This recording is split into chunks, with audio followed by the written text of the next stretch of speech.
मुफ्ती तुफैल राजी साहब के दिलचस्प और इस्लाही बयानात सुनने के लिए चैनल को सब्सक्राइब करें, बेल आइकन को दबाएं, वीडियो को लाइक और शेयर करें। जज़ाकल्लाह। دا تقریبا اخیرنه عشره ده او په اخیرنه عشره کې اخیرنه جمعه ده. دیتا جمعة الوداع ویل کېږي، یعنی اخیرنه جمعه رخصتۍ والا جمعه. کله چې میلمه کور ته راشي او دغه میلمه رخصت اخلي، نو که د میلمه او کوربه تعلقات په خپل منځ کې ښایسته او برابري، نو دا میلمه د دې قربانو پسې خپي او دا قربا د دې میلمه پسې خپي او ورته په مخ وای ته بیا کله راځي، بیا دی الله رب العزت زمون ملاقات وکي، بیا دی الله رب العزت زمون ملاقات وکي.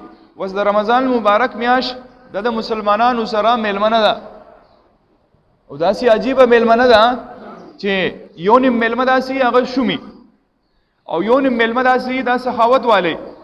نو د سخی میلمه ته د ماشومان هم خوشحالي، د کور زنانو ته هم خوشحالي او سړی وته هم خوشحالي. وې داسې میلمه دی الله رب العزت په مخ راولي.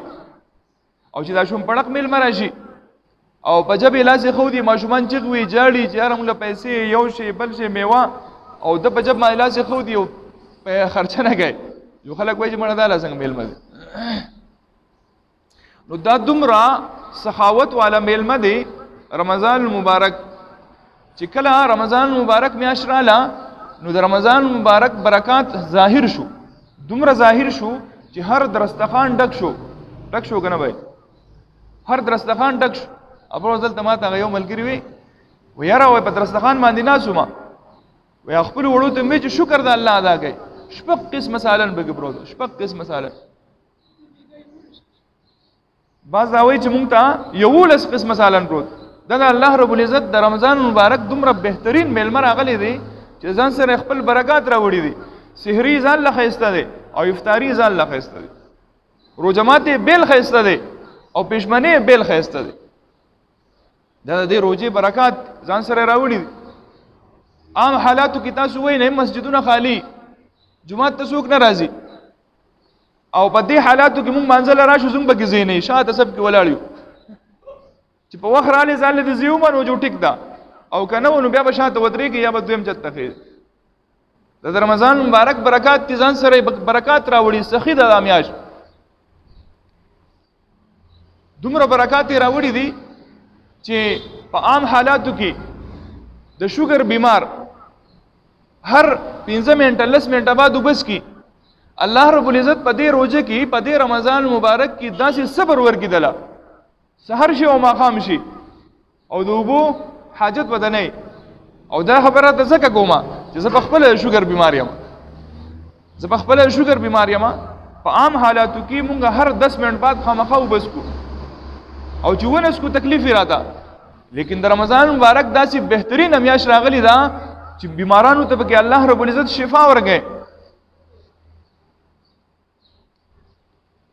داسې سخاوت والا ده چې ته په عام حالاتو کې کله نوافل کې د نفل ثواب ته ملاويږي، لیکن په رمضان مبارک کې چې کله ته نفل کې نو په فرض وی د الله رب العزت بدلای، او چې یو فرض دی پکې وکړه نو یو فرض در په اویا باندې بدلای.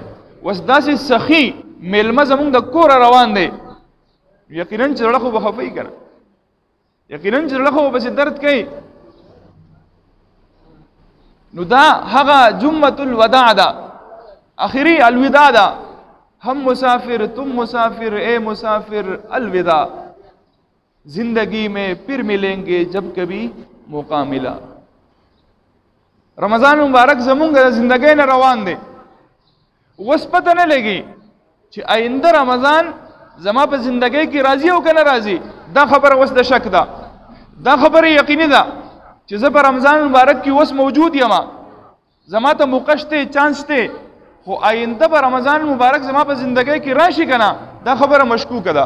ځکه چې تیر شوي رمضان کې داسې خلک ډېر شوي چې هغو به وی دا رمضان مبارک زموږ په زندګۍ کې راغی خو د بل پته نه لګي او واقعي پته یې ونه لګېده، د دنیا نه لاړه. ډېر داسې خلک. نو دا آخري جمعة الوداع ده. ډېر خلک داسې دي هغو دې جمعې طرف ته ډېر څیزونه نسبت کوي، ډېر عبادت نسبت کوي چې یاره په دې باندې دا عبادت کول پکاري دا عبادت کول پکاري چا پکې یو مونځ ایجاد کړی دی چې پیدا سي مونځ دی چې هغه مونځ وکړي 4 رکعاته مونځ دی نو په هغه یو رکعت کې دا صورت وي په دویم کې دا صورت وي په دریم کې دا په څلورم کې دا نو دا صورتونه چې وي په دې طریقه چې مونځ وکړي ټول عمر چې څونه مونځونه قضا شوي دي هغه به غونډ راوګرځي حدیث شریف کې د دې جمعة الوداع څه خصوصي عبادت نه دی ذکر او نه د دې قضا عمرې د مانځه څه ثبوت شته